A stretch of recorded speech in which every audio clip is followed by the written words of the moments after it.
Eu quero agora convidá-los a acompanhar na leitura que faremos no texto que servirá de base para nosso estudo nesta noite. Nós vamos continuar os nossos estudos na primeira carta do apóstolo Paulo aos Coríntios. E hoje nós leremos na primeira carta do apóstolo Paulo aos Coríntios, capítulo de número 3, e leremos do verso 12 até o verso de número 17.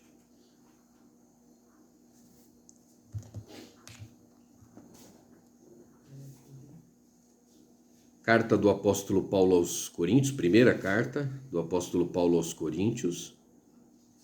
E nós vamos ler do capítulo 3, dos versículos 12 ao 17.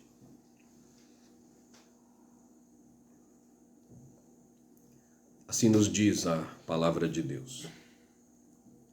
Contudo, se o que alguém edifica sobre o fundamento é ouro, prata, pedras preciosas, madeira, feno, palha, manifesta se tornará a obra de cada um, pois o dia a demonstrará, porque está sendo revelada pelo fogo. E qual seja a obra de cada um, o próprio fogo o provará. Se permanecer a obra de alguém que sobre o fundamento edificou, esse receberá galardão. Se a obra de alguém se queimar, sofrerá ele dano, mas esse mesmo será salvo, todavia como que através do fogo. Não sabeis que sois santuário de Deus e que o Espírito de Deus habita em vós? Se alguém destruir o santuário de Deus, Deus o destruirá, porque o santuário de Deus, que sois vós, é sagrado. Nós temos visto que o apóstolo Paulo tem tratado nesta carta com uma igreja que tem enfrentado uma série de problemas. Uma igreja que tem se misturado com práticas pagãs, tem tolerado imoralidade, e uma igreja que está dividida. E é exatamente sobre este problema, ou este primeiro problema, que o apóstolo Paulo vem tratando nos últimos capítulos, e apresentando algumas razões e trazendo advertências contra isto que tem provocado a divisão.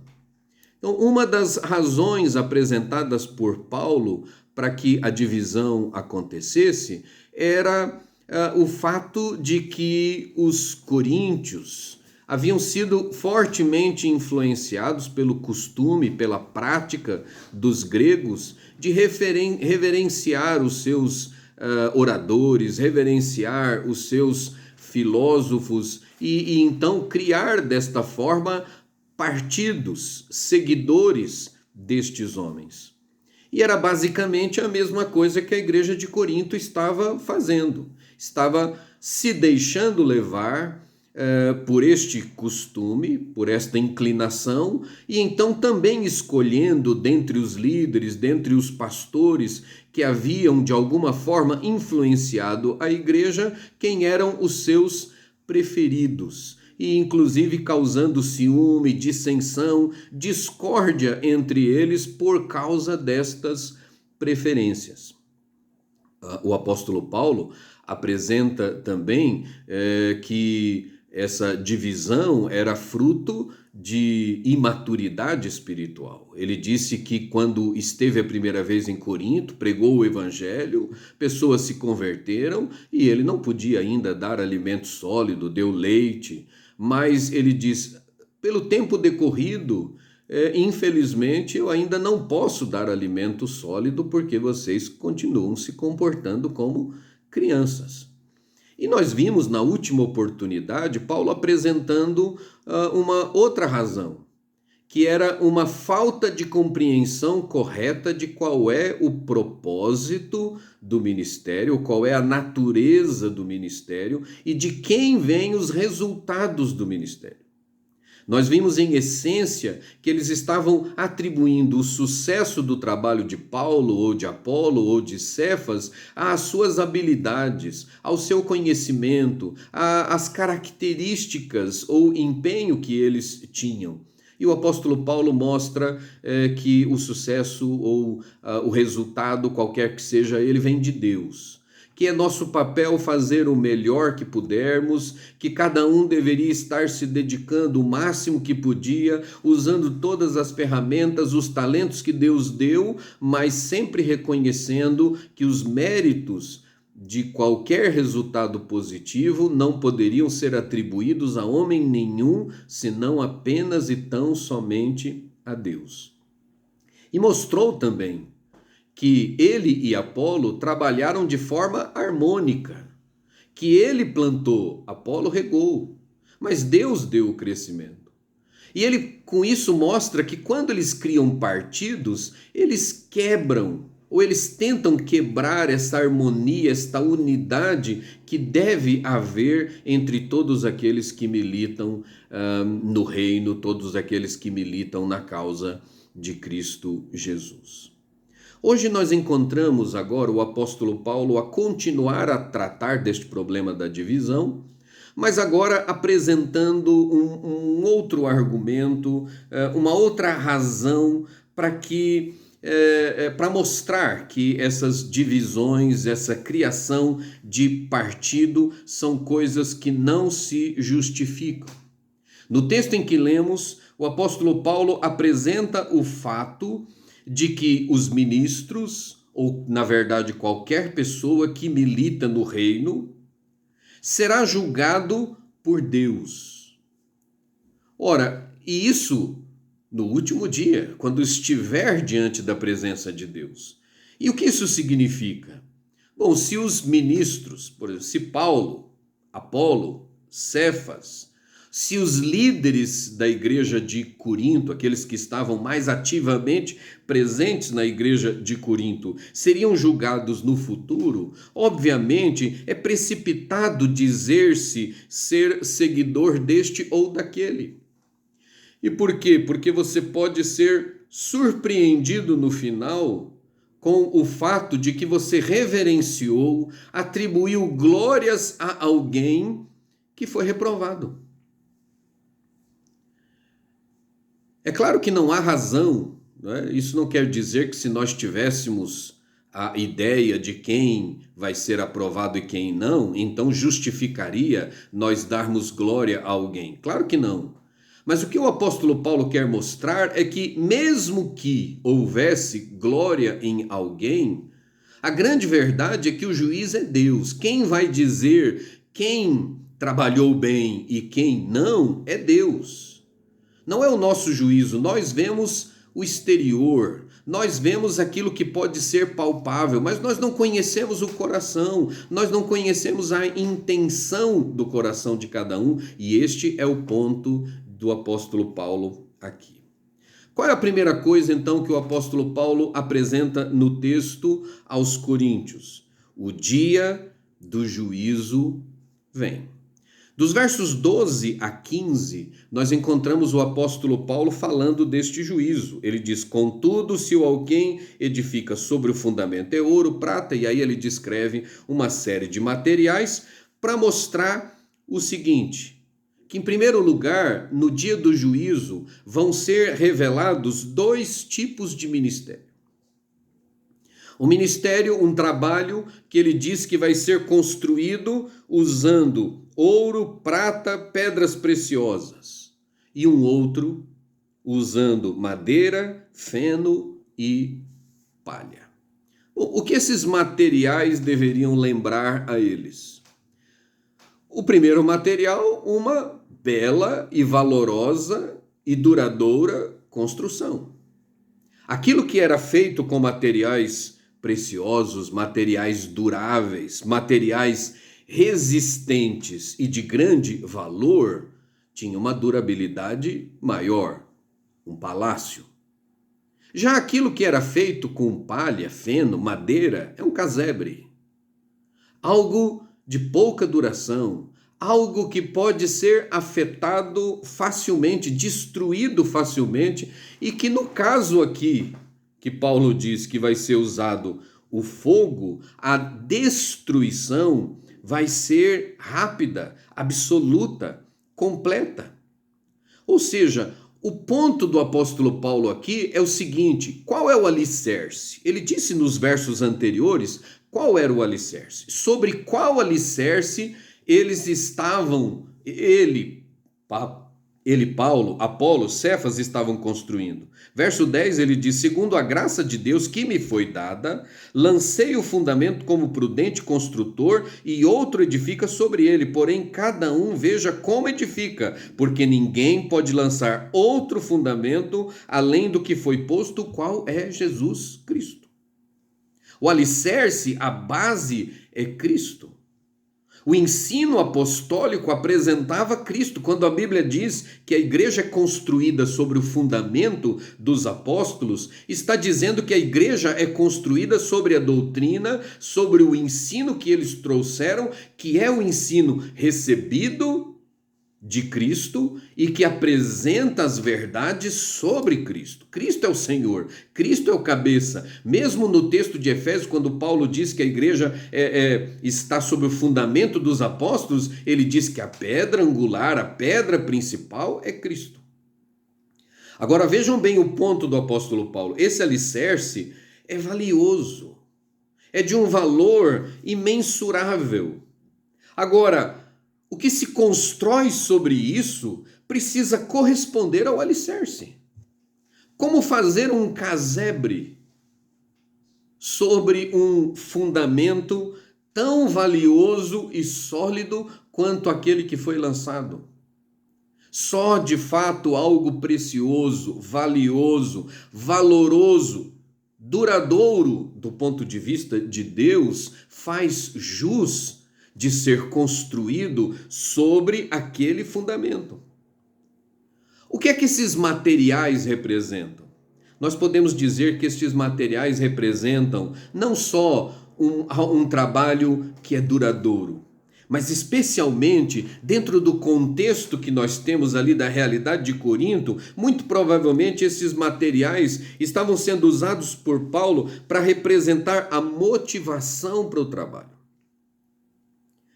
Paulo não está falando necessariamente da qualidade humana, material, usada para fazer o trabalho, a dedicação, o empenho, mas a motivação. O que está no coração? Por que o trabalho está sendo feito? Com qual objetivo? E por que Paulo está tratando a coisa assim?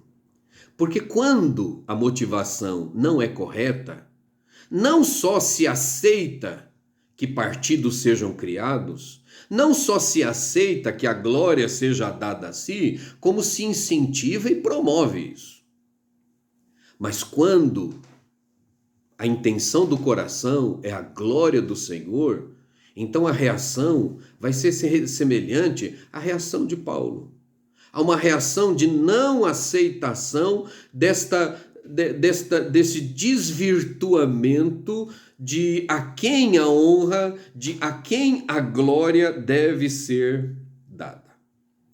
Bom, depois de apresentar o fato de que há um dia de julgamento, em que estas obras com materiais diferentes vão ser postas à prova, então na sequência Paulo vai dizer como isso vai ser colocado à prova. No verso de número 13 ele diz: manifesta se tornará a obra de cada um, pois o dia a demonstrará, porque está sendo revelada pelo fogo, e qual seja a obra de cada um, o próprio fogo o provará. O que deve ser entendido aqui como fogo? Eu creio que nós podemos dizer que fogo, que vai provar todas as obras, é especialmente a santidade e a verdade de Deus. Tudo aquilo que foi feito será colocado diante da verdade. E essa é a verdade absoluta. Porque as avaliações que nós fazemos de trabalhos feitos por outros é uma avaliação superficial, que leva em consideração elementos humanos e, portanto, falhos. Mas a verdade de Deus, vejam, por exemplo, vamos colocar a coisa dentro...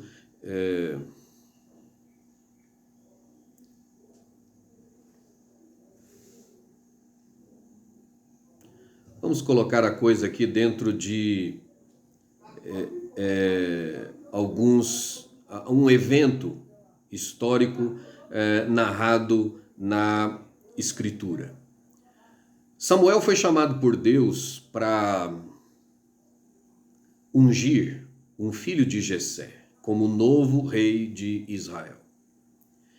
E os homens, os membros daquela família colocados diante dele, foram os irmãos mais velhos, os mais fortes, os mais capazes, os que já iam para a guerra.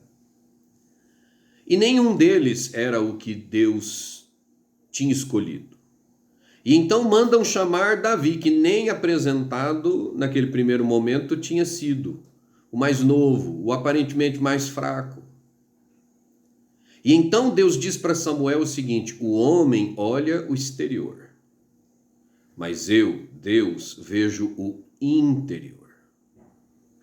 As nossas obras são provadas por alguém que tem a verdade, que é a verdade, que detém a verdade. E são provadas por aquele que é santo, totalmente santo. Portanto, estas obras todas, elas são colocadas diante da verdade e da santidade de Deus. E essa verdade faz com que tudo aquilo que é falso, tudo aquilo que é enganoso, seja consumido, seja queimado. E apenas aquilo que é verdadeiro, apenas aquilo que verdadeiramente honra e procede de Deus, seja mantido.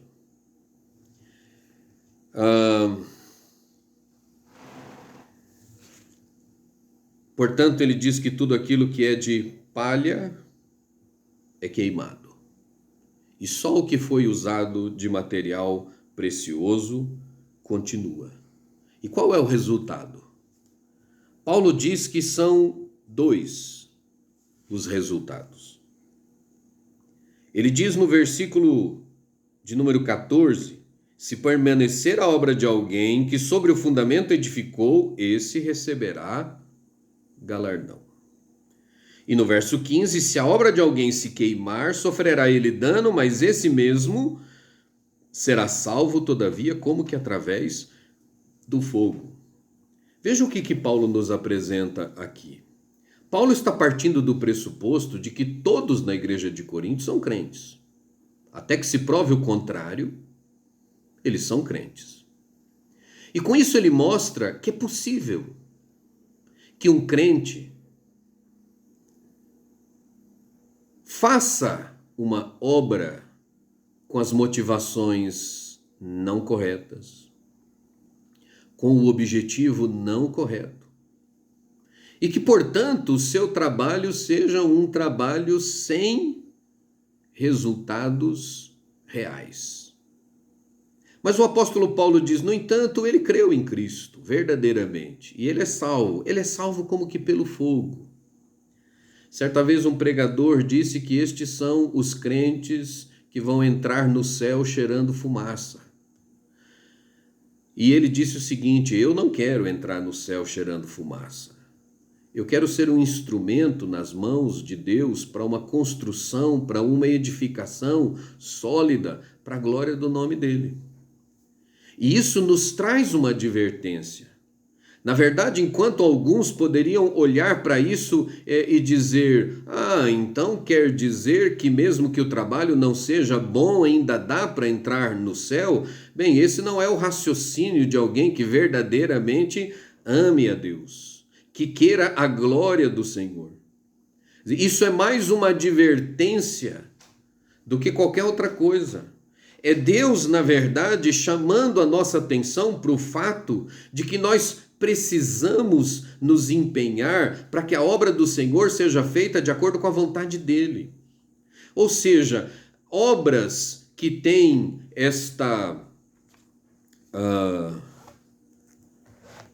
estes materiais preciosos são obras que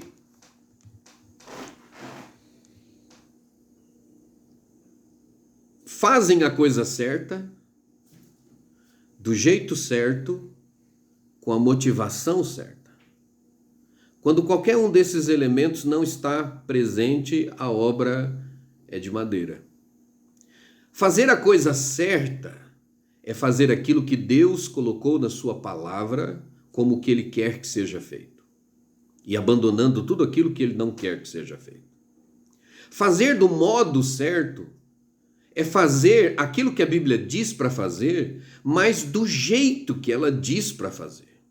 Nos moldes em que ela diz que deve ser feito, e não segundo o nosso entendimento, a nossa vontade, as nossas inclinações, as nossas ideias.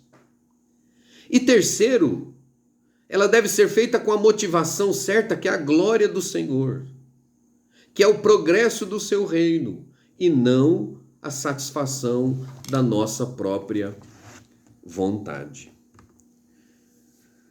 As motivações, portanto, do coração, a qualidade do trabalho, a fidelidade ao Senhor é que serão provadas pelo fogo e que, caso se mostrem falsas, insatisfatórias, serão queimadas. Desta forma, o apóstolo Paulo está chamando os líderes da igreja de Corinto a uma autoavaliação, para que eles olhassem para os seus corações e verificassem qual era a real motivação deles para fazer tudo aquilo que eles estavam fazendo. Finalmente, irmãos, o texto termina com uma advertência. O texto termina dizendo que ou uma advertência a quem divide a igreja. Porque o verso 18 diz assim: ninguém se engane a si mesmo. Se alguém dentre vós se tem por sábio, ou melhor dizendo, verso 16, não sabeis que sois santuário de Deus e que o Espírito de Deus habita em vós? Quando se falava em santuário na Escritura, o que vinha à memória? O Santo dos Santos. O lugar onde estava a Arca do Concerto, onde só o sumo sacerdote entrava e apenas uma vez por ano. Estava ali representada a presença de Deus, a habitação de Deus estava representada naquele lugar. Agora o apóstolo Paulo está dizendo, o santuário de Deus que estava simbolizado naquele cômodo do tabernáculo, do templo, ele diz, agora somos nós. Nós, a igreja de Cristo, nós somos a habitação do Espírito Santo. Deus colocou o seu Espírito em nós. Então a destruição do santuário aqui é a destruição da igreja. Obviamente, não da igreja invisível, não da igreja de Cristo, mas a destruição, e a palavra destruir aqui, ela quer dizer rasgar, separar, é faccionar a igreja visível. A igreja local é promover a divisão entre as pessoas.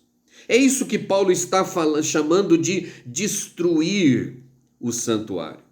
E a primeira coisa que ele diz é, vocês não sabem que o santuário onde o Espírito de Deus habita são vocês? É a igreja de Cristo?